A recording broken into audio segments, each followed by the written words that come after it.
Në prag të sezonit turistik 2025, kryebashkiaku i Himarës, Vangjel Tavo, ka firmosur një kontratë prej rreth 100.000 eurosh, e cila ka për qëllim organizimin e aktiviteteve kulturore në qytet.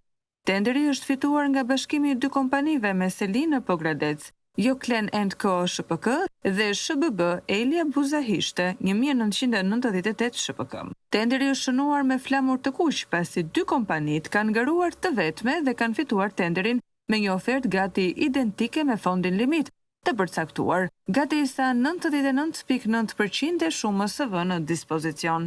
Kontrata është nënshkruar për një shumë pak më të ulët se fondi limit, 9.973.000 lek PATVSH, ndërsa fondi maksimal ishte 9.983.000 lek PATVSH. Fakti humoristik në këtë procedurë tenderimi është profili i kompanisë kryesore fituese Joklen & Co. Kjo kompani ka si objekt veprimtari ofrimin e shërbimit funeral, skrap, mirëmbajtje varrezash, tregti produktesh bujqësore dhe blegtorale, e ndërsa kohët e fundit ka shtuar në objekte dhe organizimin e panajireve dhe eventeve. Duket se gjeli i ka sjellë gurin e zi sezonit turistik në Himar.